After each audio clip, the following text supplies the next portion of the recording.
Every year, children around the world hang their stockings, leave out cookies, and wait for Santa Claus to arrive.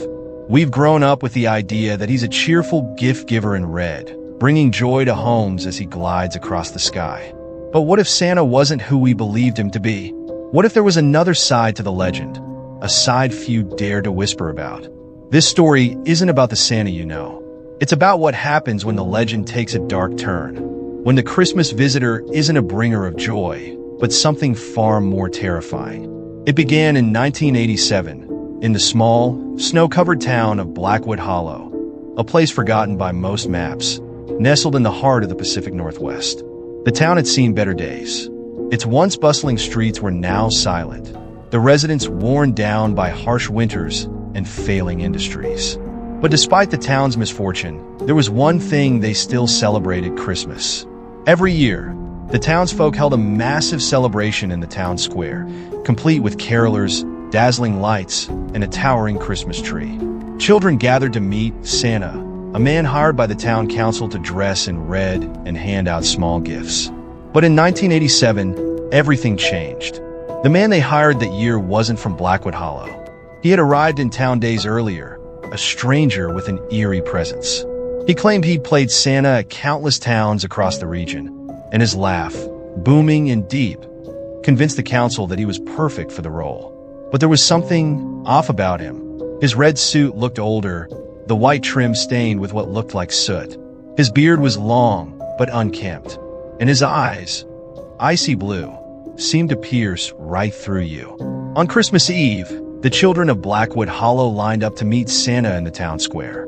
He handed out gifts, smiling wide as parents snapped photos. But when young Ellie Peterson sat on his lap, she screamed. Ellie wasn't prone to tantrums. In fact, she was known as the calmest child in town. But that night, her screams echoed through the square. When her father pulled her away, Ellie clung to him, trembling. Later that night, Ellie whispered to her mother, "That wasn't Santa. He was wearing someone else's face."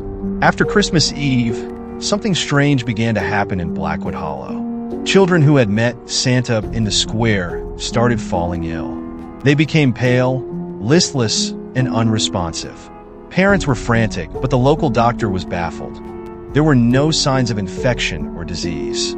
Then, one by one, the children began to vanish. It started with David Collins, an 8-year-old boy who'd been thrilled to meet Santa. His mother checked on him before bed, only to find his window wide open and his bed empty. There were no footprints in the snow outside, just a strange, swirling pattern, like something had brushed the surface. The next night, it was Lily Thompson.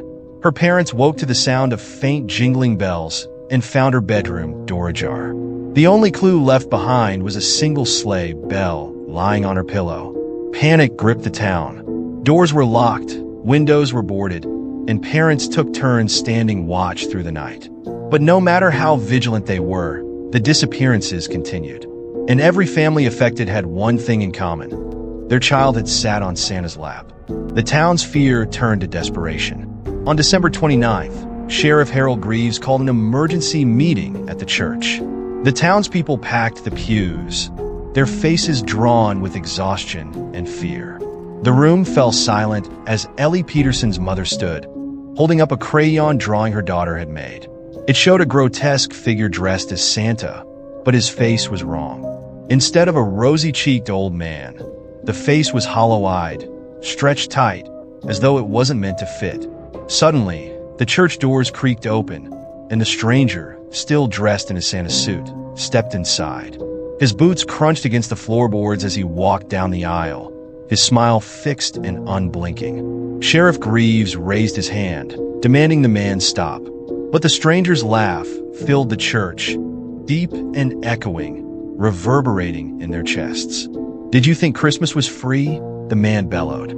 Before anyone could react, the candles in the church extinguished, plunging the room into darkness. When the lights flickered back on, the stranger was gone, but his laughter still echoed. That night, Sheriff Greaves and a group of men armed themselves and searched the surrounding woods.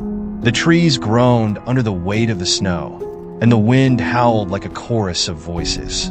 Hours later, they stumbled upon a clearing. In the center stood an ancient sleigh, its runners stained dark. The missing children sat motionless inside, their eyes closed as though in a trance. The stranger stood before them, his beard wild, his suit now blackened and torn. He raised a bell and rang it once, a sound that seemed to split the air itself. The men charged forward, but as they reached the clearing, the stranger pointed toward the sky. A blinding flash lit up the woods, and when the light faded, the sleigh, the children, and the stranger were gone. The only thing left behind was a single, charred sleigh bell embedded in the snow. The children of Blackwood Hollow were never found. The town fell into silence, haunted by the memory of that Christmas. Some say the man was a spirit, a reckoning for those who had forgotten the meaning of the season. Others believe he was something older, a legend that predated Santa Claus himself. To this day, on cold December nights, some residents claim they still hear the faint sound of bells echoing through the woods. And they warn their children never to wander alone during Christmas, because the Christmas visitor might return, and he never leaves empty-handed. In December of 2002, in the small town of Wintercrest, Maine, the holiday season was in full swing. Snow blanketed the streets, Christmas lights blinked in windows, and children built snowmen in front yards. For 12-year-old Max Kincaid, Christmas had always been magical. But this year felt different. His father had recently lost his job, and money was tight. Max knew there wouldn't be many gifts, but his mother had reassured him that Christmas was about more than presents. On December 10th, Max sat down at the kitchen table with a pencil and paper. He wrote a letter to Santa, not asking for toys or candy, but something simple. "Dear Santa, can you make everything okay again?" He left the letter on the windowsill before bed. But when morning came, the letter was gone. At first, Max thought the wind had taken it, but something about its disappearance felt deliberate, as though someone had come for it. That night, Max dreamed of bells, low and slow, like they were chiming underwater. And when he woke up, there was something waiting on the windowsill, a folded piece of parchment, written in dark, looping handwriting. It read, "Max Kincaid, I've received your request. But the question isn't what you want, it's what you deserve." At first, Max thought it was a prank, maybe one of the neighborhood kids trying to scare him. But something about the handwriting felt ancient, too precise to belong to any kid.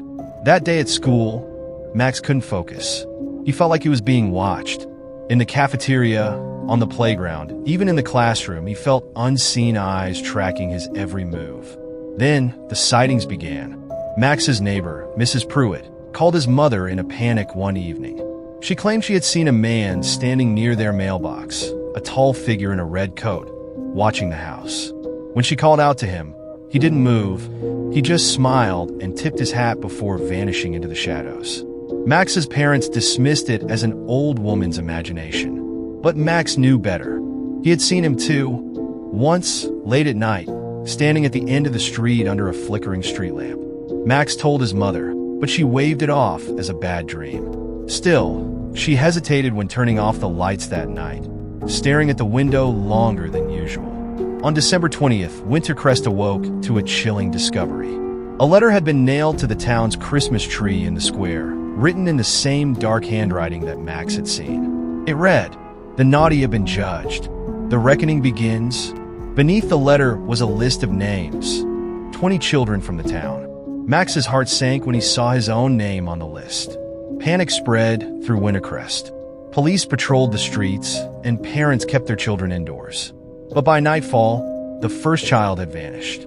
Sarah Whitmore, an 8-year-old girl, disappeared from her room without a sound. Her parents found only a single candy cane on her pillow and a red ribbon tied around her bedpost.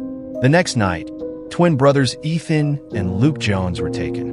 Their window was shattered, and a trail of sleigh tracks led from their house into the woods. By Christmas Eve, half the names on the list had vanished. The town was in chaos, but no one knew how to stop it. On Christmas Eve, Max made a decision. He couldn't sit back and wait for Santa, if that's what he even was, to come for him. He needed answers. Bundled in his coat, he slipped out of the house after midnight, following the trail of sleigh tracks into the woods. The trees loomed high above, their branches like skeletal arms. The air was filled with the faint sound of bells, slow and deliberate. Max followed the tracks to a clearing where a sleigh stood, old and covered in frost. The reindeer were strange, too thin, their eyes glowing faintly. And standing by the sleigh was him. The figure was tall and gaunt, his red coat frayed at the edges. His face was pale, with sunken cheeks and eyes that gleamed with cruel amusement. "You came willingly," he said, his voice low and melodic. "You've saved me the trouble." Max stepped forward, trembling but determined. "Why are you doing this?" The man smiled. "Because the world forgot what Christmas used to mean. Long before the gifts and the joy, there was judgment. The wicked paid their dues, and the innocent were spared. But now, you all expect gifts without consequence." Max felt something cold slip into his hand, a small, rusted bell. Max realized that the bell was a key, an object that could either save him or doom him. The man in red stepped closer, his breath fogging in the cold night air. "Ring it," he whispered. Max hesitated, then closed his eyes and rang the bell. The sound was deafening, splitting the air like a crack of thunder. The forest around him began to shift, the trees groaning as though they were alive. The man's grin faltered, his form flickering like a flame. With a howl, he was pulled back into the shadows, the sleigh and reindeer vanishing with him. Max opened his eyes to find himself alone in the clearing. The names on the list were burned into the snow, but the missing children were there, dazed but alive. Wintercrest never spoke of that Christmas again. The town took down its decorations, locked away its bells, and warned their children never to send letters to Santa Claus. But Max kept the bell, a reminder that sometimes the things we believe in aren't what they seem. For most of us, Christmas is a time of joy, a season of warmth, family, and traditions that make the cold winter bearable. But what if the stories we cherish, the songs, the poems, the legend of Santa Claus himself, were based on something darker? This is the story of a Christmas spirit forgotten by history. A spirit that doesn't bring gifts or cheer, but something far worse. This is the story of the Red Rider. It was December 1965 in the small mountain town of Ember Hills, Colorado. Snow covered the town in a thick blanket, muffling every sound. The streets were quiet, except for the glow of Christmas lights strung across porches and shop windows. But behind the festive facade, Ember Hills carried a dark secret, one whispered from generation to generation, but never spoken aloud. They called it the Night of the Red Rider. The legend told of a cloaked figure dressed in red who would ride through the town on Christmas Eve. He didn't come to deliver presents or spread joy. He came to judge. Every year, families would leave out offerings of food and trinkets, not for Santa Claus, but for the rider. It was said that those who didn't offer tribute would hear hoofbeats outside their home at midnight. And if you heard the bells of his sleigh, it was already too late. By the 1960s, most dismissed the tale as a relic of an older, superstitious time. But there were still a few who believed. And for one family, belief wasn't enough to keep them safe. The Breyer family had just moved to Ember Hills. Jack Breyer, a historian, had been fascinated by the town's folklore and bought an old cabin at the edge of the woods. His wife, Caroline, and their daughter, Ivy, weren't as enthusiastic. The cabin was cold and creaked ominously with every gust of wind.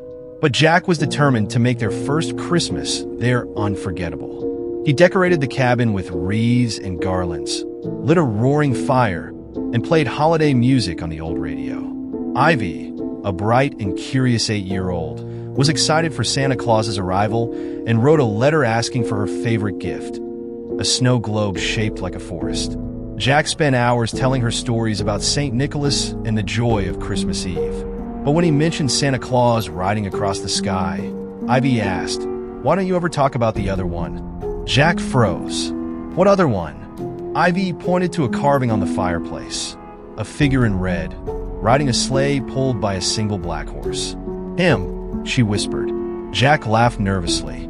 "That's just an old carving, sweetheart. But something in Ivy's eyes unsettled him, like she already knew more than she was saying. On Christmas Eve, as snow fell in thick drifts outside, the Briars settled in for the night. Ivy was tucked into bed, clutching her stuffed reindeer, while Jack and Caroline sat by the fire, listening to the crackling wood.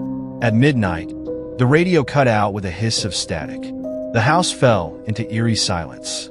Then they heard it, a low, steady clomp, clomp, clomp, hoofbeats. Jack glanced at Caroline, his face pale. "It's just a deer," he muttered, though he didn't believe it. The hoofbeats grew louder, circling the house. Then came the sound of bells, deep, hollow chimes that sent chills down their spines. Jack grabbed a flashlight and opened the front door. Snow swirled in the wind, but the yard was empty. The hoofprints led from the edge of the woods to their front steps, then vanished. There was no sleigh, no horse, but something had been there. Then Caroline screamed. Jack ran inside to find Ivy's bedroom window open, snowflakes drifting across her empty bed.